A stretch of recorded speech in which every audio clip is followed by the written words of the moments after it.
Hi, everybody. I'm glad to be here. I'm glad that you invited me back. That's always affirming. Have you heard that there's an election going on? I imagine that some of you are beside yourself with worry and anxiety and fear, and also there's euphoria and excitement, you know. This is the season when everybody's hair is on fire. I know that I am too. I'm as obsessed about the election as anyone you know. I eat the polls for breakfast, and I listen to strategy podcasts all afternoon, and I go to bed at night after checking the campaign events of the day. And I've been like that for a long time. I first started getting interested in politics and election in 1960 when John Kennedy ran against Nixon. And then right after that, I read Theodore H. White's Making of the President in 1960, and I was hooked. Right? You know how some kids, maybe about 9, 10, 11, 12, have the uncanny ability to suck up information about the things they're interested in. You know, the kid who knows the batting averages of every major league player by heart. Oh, we'll get to it. Don't worry. I saw. You know, and you know, the kid that knows all the records that a favorite pop group has put out. They just, I mean, kids at that age have this incredible ability to suck up information. It's just uncanny. Later on, you can't remember what you had for breakfast, but they know all of this stuff. Well, I was like that for a long time. And honestly, I don't think I ever really paid attention to the Olympics, because the Olympics would come right before the election, and I was already like totally obsessed about the election, and it just was a little blip in the summer on TV. So there is an election going on, but sometimes you have to take a break from that. You have to climb down from the euphoria that comes from group solidarity, and you have to crawl up from the fear and anxiety over a possible future. You have to unclench your heart and take a deep cleansing breath. You betray nothing and no one by taking a mental and emotional break from all of that. You betray nothing and no one when you turn your gaze from the needs of the day and contemplate the far horizon. You could call it self-care. Everybody talks about self-care these days. You know, it is more than bubble baths and mimosas at brunch. It's getting in touch with what's most important and allowing yourself to feel the deeper currents of life's flowing river. Self-care is reconnecting with your people and strengthening the bonds of your community. Self-care is worship, and worship is self-care. And what we're doing right now and for this hour, it's self-care for each of us and for the whole community. It's rest and recuperation and relaxation and a reminder of what's really most important and what endures now and forever. So in this spirit, let us enter into this time of worship together. And let's sing our first hymn this morning, Morning So Fair to See. It's number 42 in your gray hymnal.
Doing this in the wrong order. So at this point, would you join me in saying the Covenant of Second Parish Church, which is in your order of service? With love for each other and with respect for each person's search for truth, we unite in the spirit of Jesus for the worship of God and the service of our neighbors. And now, time for all ages. Please.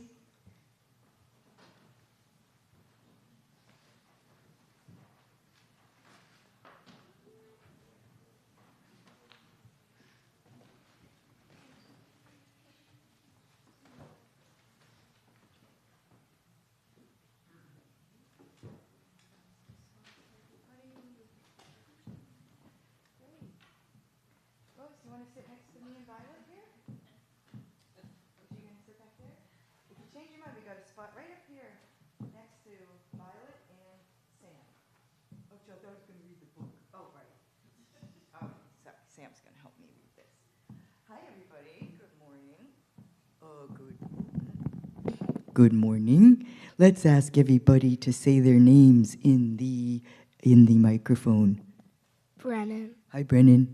Nola. Hi, Nola. Molly. Hi, Molly. Margot. Hi, Margot. Violet. Hi, Violet. Nolan. Hi, Nolan. Ty. Hi, Ty. But Mikey. Hi, Mikey. Noah. Hi, Noah. Does Panda want to say hi? Hi. Panda said hi, too. And we have Rose here as well, and me, Sam Bam Ham, and Mother, also known as Lee. All right, we have a story for you today for Time for All Ages. Molly, would you do me a favor and take the book from under my arm? Could you come on up here and hold the page, the book for us as we read it? Sam and I will read it. It's called Room on Our Rock. There are two sides to every story. Can you hold it that way so they can see? And then we'll be able to read. Okay.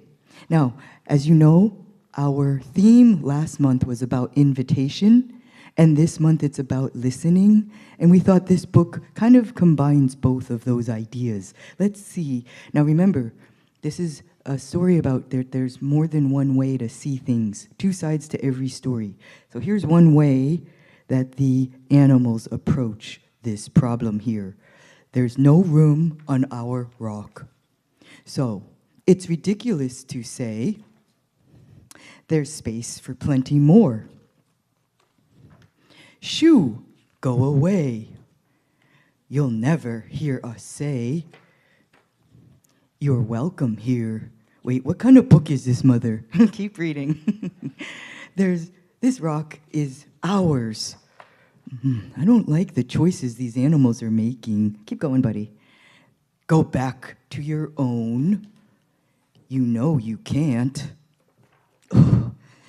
Make our rock your home. These animals are not very nice. They're not very welcoming. This is no place to be. You have to leave right now. As you can plainly see, now turn around. This is not a good book for church. Well, let's read this last page. This is important. This says, no room on this rock? Can it be true? Read back to front for another point of view. Now we're going to read it backwards to front. So just hold it there, honey. We're going to turn it the other way. Yep, you got it. Turn it backwards to front. So we're going to start. There you go, Sam. Now turn around. As you can plainly see, you have to leave right now. This is no place to be. Show the picture, hon. See, they're about to get swept away by the big wave. Make our rock your home. You know you can't. Go back to your own because of the wave. So this rock is ours. You're welcome here.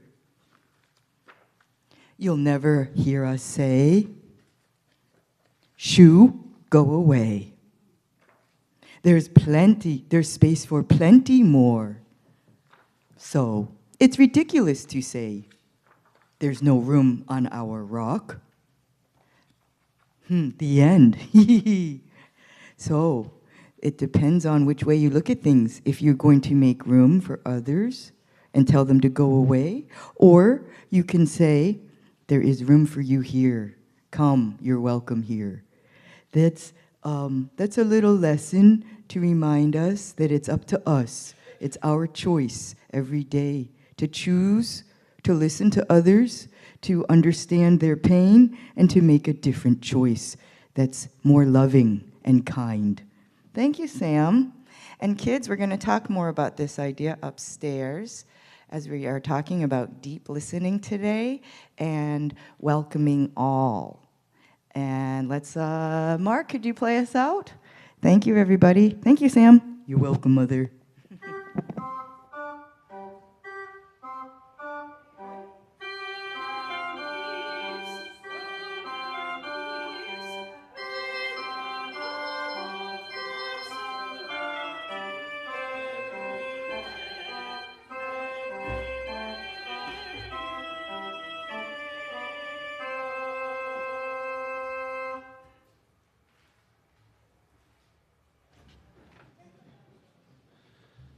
Our responsive reading is number 441 in your gray hymnal.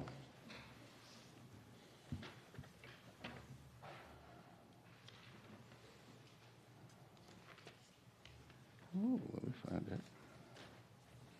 To worship.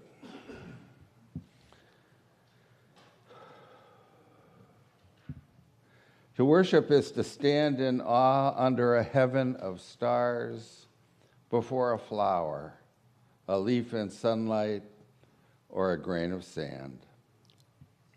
To worship is to be silent, receptive, before a tree astir with the wind or the passing shadow of a cloud. To worship is to work with dedication and with skill, and it is to pause from work and listen to a strain of music. To worship is to sing with the singing beauty of the earth. It is to listen through a storm to the still, small voice within. Worship is a loneliness seeking communion. It is a thirsty land crying out for rain. Worship is kindred fire within our hearts. It moves through deeds of kindness and through acts of love. Worship is the mystery within us, reaching out to the mystery beyond. It is an inarticulate silence yearning to speak. It is the window of the moment open to the sky of the eternal. In the pews, there are cards and pencils, so during the hymn, if you would write joys and concerns, the ushers will pick them up at the end of the song.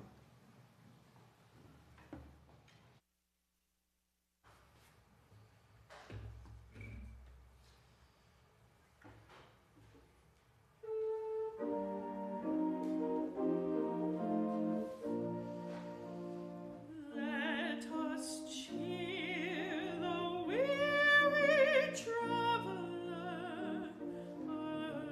Cheer the weary traveler. Let us cheer the weary traveler. On the heavenly way.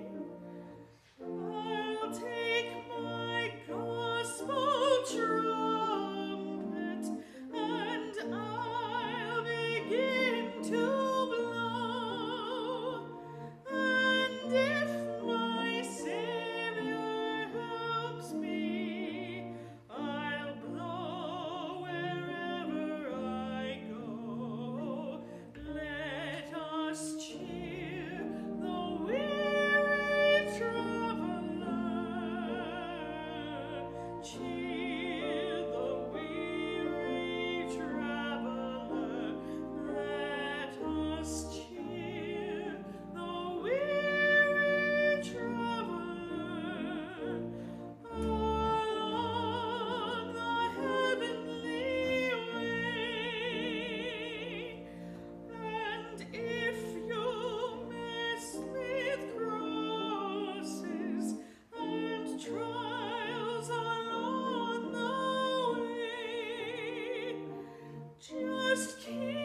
concern for the best outcome for our election and world peace. A prayer of love and concern for Elizabeth and Madeline, whose mother has died at the age of 34. My joy is that I don't have school tomorrow. And continued prayers for Ruth.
As we turn to this moment of prayer, we are thinking about all those who are suffering homelessness and disruption and powerlessness in the most material way in the wake of Hurricane Helene and Milton. We think of the victims of war in the Middle East, and we think about all those right around us who are suffering with illnesses and loneliness and are carrying the heavy burden of grief. And we ask ourselves here, what should I be doing that seems too hard for me right now? What should I be doing that I don't feel I have the resources or the inner strength or the will to do, even though I know I should be doing it? We ask ourselves, where do I need help to be the person I want to be the person I should be? Where do I need help? So in prayer, we ask the good and gracious Spirit of life of God. We ask for courage. We ask for compassion. We ask for energy and will to meet this moment. Help us be who we hope to be, who we need to be in this moment. Help us be people of mercy, of generosity, of love in this beautiful and hurting world. So in this period of silence, let us each consider what we must do and where we need help to do what we know we should.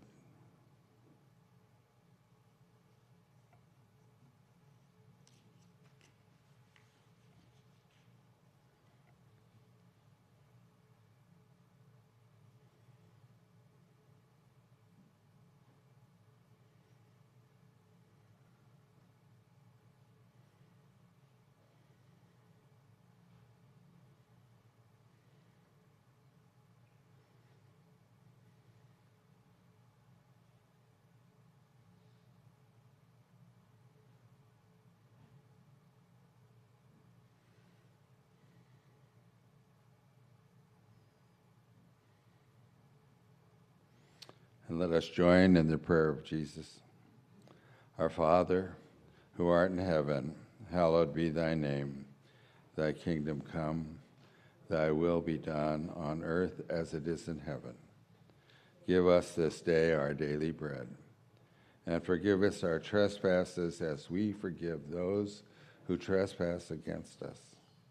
And lead us not into temptation, but deliver us from evil. For thine is the kingdom and the power and the glory forever and ever. Amen. And now for the good works of the church and also for the good works of the UUA Disaster Relief Fund. The Disaster Relief Fund will be mobilizing funds to support not only UU churches and fellowships in North Carolina and Florida that may have suffered damage. They also seek to help, especially relief agencies or charitable organizations that may be missed by the larger groups that deal with more marginalized people. So for that collection, and I hope you'll all be generous, the morning offering will be taken.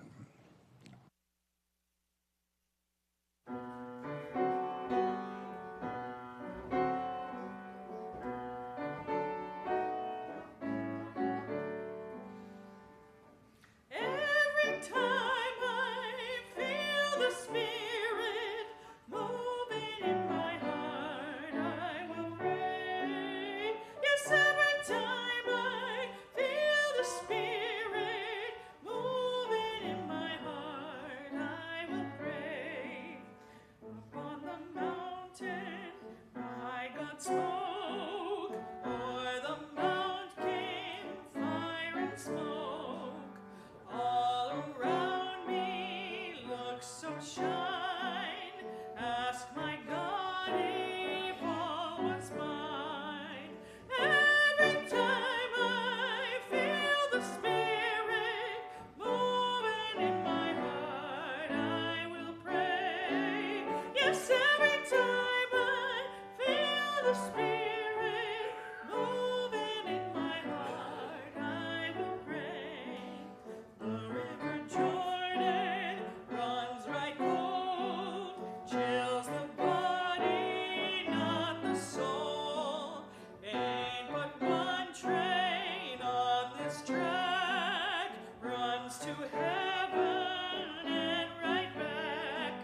Every time I feel the Spirit moving in my heart, I will pray. Yes, every time I feel the Spirit moving in my heart, I will pray.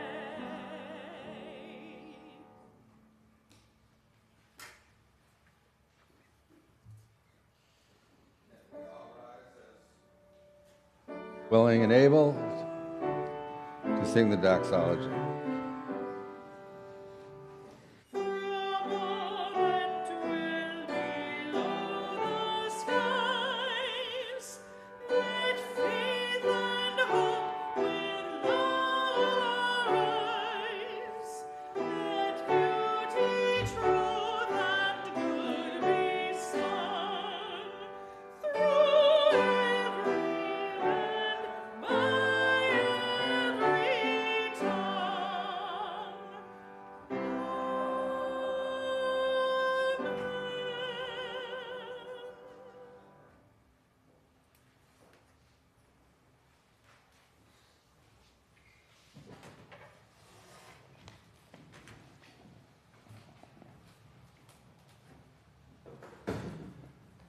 Our first reading is by the Polish poet Czesław Miłosz.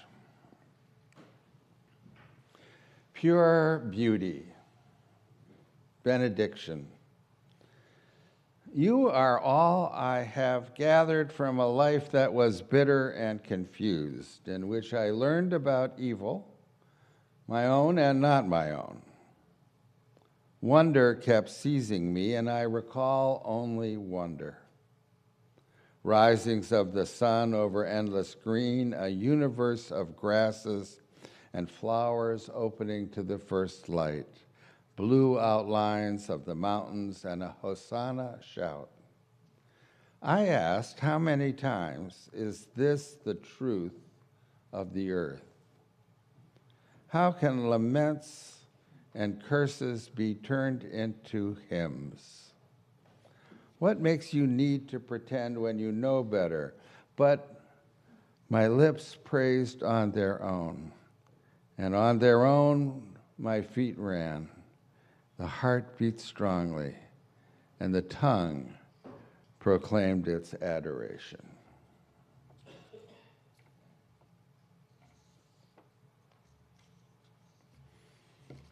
Well, thank you for inviting me here. I'm so honored.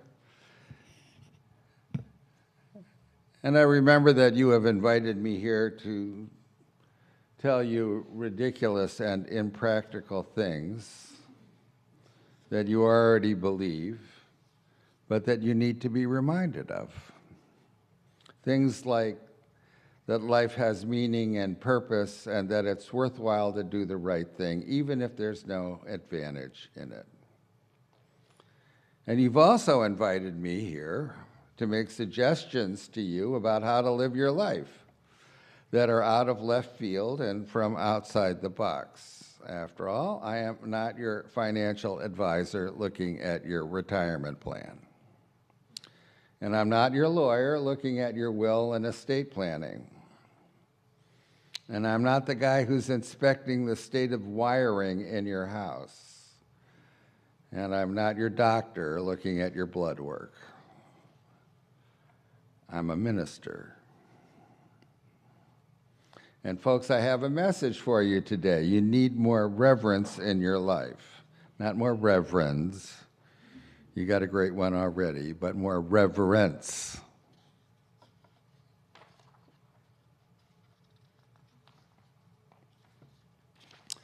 Reverence is a religious word, and like all religious words, it can confuse as much as clarify. So let's break it down. Some poetry might help. Miwash, again, from today's reading. He's looking back at his own life and the spiritual journey he has taken. He is a Roman Catholic, yet very materialist in his way. And like many of the Eastern European poets of the 20th century, he's a philosophical poet, not a lyricist. He's not a transcendentalist. He doesn't see nature as being evidence of God. In fact, he doesn't hold nature as sacred. To him, he's quite the opposite. He holds nature as being an endless cycle of birth and death and big things eating little things. And he wonders what lies beyond nature, what's eternal and merciful to us. And he has no happy beliefs about human nature or our capacity for evil deeds. Yet he feels wonder. He says, wonder kept seizing me, and I recall only wonder. Risings of the sun over endless green, a universe of grasses and flowers opening to the first light, blue outlines of mountains, and a Hosanna shout. Just the first 4 lines are just lines of wonder and appreciation for the beauties of the earth. And then he says, I asked, how many times is this the truth of the earth? How can laments and curses be turned into hymns? What makes you need to pretend when you know better? These 3 lines, they're the crux of the poem, and they're the question I'm asking too. Our lives are filled with laments and curses. And as a Lithuanian Polish man who lived through World War II and the rise of communism in Poland, and even collaborated with the regime until he defected to the West, Miłosz knows curses and laments. He even speculates whether our sense of wonder at the world is pretending. that we should know better, that we do know better than to think that the world is beautiful and wonderful. But then the poem turns.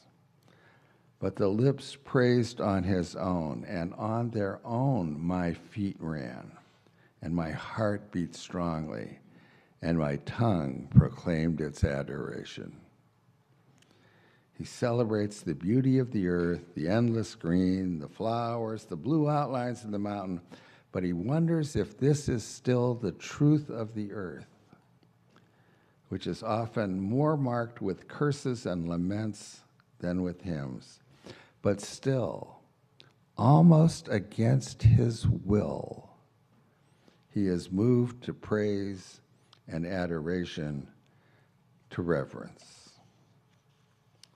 Now, there are many people who do not see the hand of God behind the world and all its things, but they're still moved to reverence, a reverence born of wonder and expressed in hymns of praise and adoration. This is the wonderful paradox that perplexes humanist philosophy. If the universe is just stuff, sticks and stones and bugs and bananas and battleships and people dying and big things eating little things, why does it move us so deeply? Why are we moved to praise and to adore it? Already this morning we've sung one of those songs of praise and adoration, Morning So Fair to See. What is it that we revere when we are moved to wonder and delight, even against everything we know about the world? In a sense, it's not the object itself that brings forth reverence. It's not the grass or the hills or the mountains. It's something hidden within them. Some more poetry. This one by someone you know, Mary Oliver.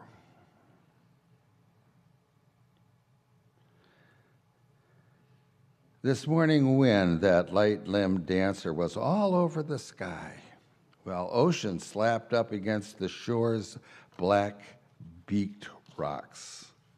Row after row of waves, humped and fringed and exactly different from each other. And above them, one white gull whirled slant and fast and then dipped its wings, turned in a soft descending decisions. Its leafy touched the pale water just beyond the breakage of the waves. It settled, it shook itself, opened its spoony beak and cranked like a pup. Listen. Here is the white silky trumpet of nothing. Here is the beautiful nothing, body of happy, meaningless fire, wildfire, shaking my heart. After several lines of Mary Oliver doing what Mary Oliver does best, and so well and so often, just carefully observing and describing some element of nature, in this case a seagull just settling on water just beyond the breaking wave, she ends, listen. Now, who's she talking to? She's not talking to the seagull. She's not talking to the rocks. She's talking to us. Here is the white and silky trumpet of nothing. Here is the beautiful nothing, body of happy, meaningless fire, wildfire, shaking the heart. Yes, this is reverence, but it's not the worship of birds. It's reverence for the no thing, that body of happy, meaningless fire, wildfire shaking the heart. It's the raw and powerful life force that animates the bird, that shakes the bird's heart, that shakes Mary Oliver's heart, and that shakes our heart when we read this poem. The raw and powerful life force, Spirit of life, come unto me. So putting these two poems together, what do we know of reverence? This way of being in the world, a way that I'm saying is at the core of our religious path. A religious liberal holds life, that mysterious energy of life, with reverence. Reverence comes from wonder, Milosh says. It does not come from a philosophy or a theology or even a theory about the nature of reality. Yes, the world is filled with endless green grass. Yeah, and we know that they have to be green because they have chlorophyll in them. And it's a function of the way that light travels over long distances that the mountains appear to be blue in the distance, even though we know they're not. It's all explainable. It's all just science. But almost against our will, there's wonder. Hymns of praise and eyes wet with tears. It's not the grass, nor the hills, nor the bird, adds Mary Waller. It's what's wonderful. What shakes the heart is really nothing, no thing, but this energy, this wildfire, this powerful energy of isness that is in everything, even the rocks and hills and grass. As long as hills and mountain lasts, you could sing.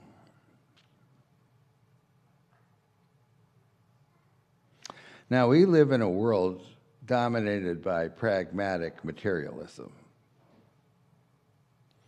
We live in a world where men look out across the verdant hills and the sunny valleys laid out like a quilt, and they ask themselves, how many McMansions can I build there, and how much can I get for them?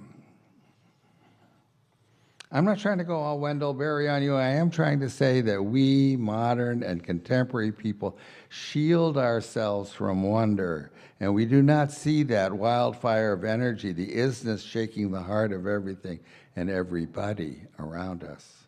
We are pragmatic. We ask, what good is this? What's useful here? We are materialists. It's just rocks and hills and dirt, and some plants and some little animals skulking around in the roots like little vermin. And oh, we just are so hopeful there's no endangered species among them, because that would ruin our plan for a development of McMansions. And that's shielding ourselves from wonder. That's why we can treat each other as we so often do. So my message is, let reverence happen within you. I know it's ridiculous and impractical. And it's something that's okay, but only once in a while, right? Treat your life and the world you live in with all the respect and joyful appreciation you would give your child's picture brought home to hang on your refrigerator door. Another poem about reverence. This one titled Golden Retrievals, which is by a poet, Mark Doty, an American poet who's fortunate enough to have a dog who speaks to him. And one day his dog said to him, "Fetch." Balls and sticks capture my attention for seconds at a time. Catch? I don't think so. No, a bunny, a tumbling leaf, a squirrel, oh joy, who's actually scared. Wow. Sniff the wind, then I'm off again. Muck and pond and ditch and residue of any thrillingly dead thing. And you? Either you're sunk in the past, half our walk, thinking about what you can never bring back, or else you're in often some fog concerning tomorrow. Is that what you call it? My work is to unsnare time's warp and woof, retrieving my haze-headed friend, you. This shining bark is a Zen master's bronzy gong calling you here entirely now. Bow, wow. Bow, wow. Bow,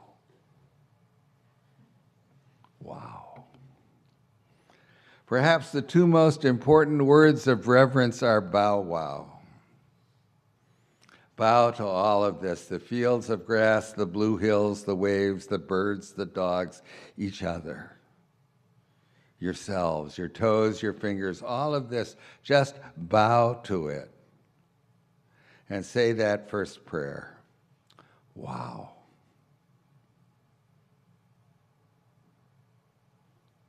Amen. And let it be so with you. Let's sing together our last hymn, number 331, Life is the Greatest Gift of All.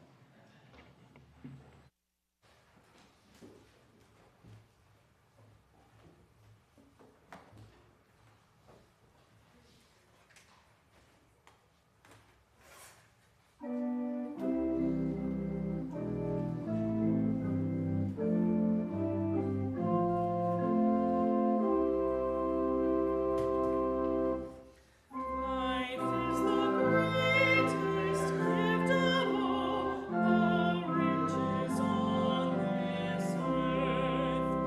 Life and its creatures, great and small, of high and lowly birth. So treasure it and measure it with deeds of shining worth.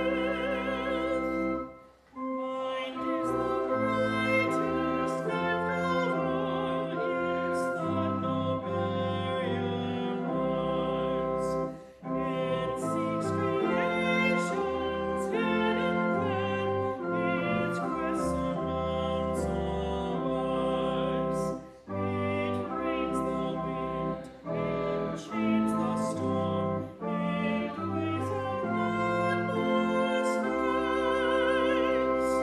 We are the life in shining gift, the measure of all things. Up from the dust our temples lift, our vision soars on wings. For seed and root, for flower and fruit, our grateful spirit sings.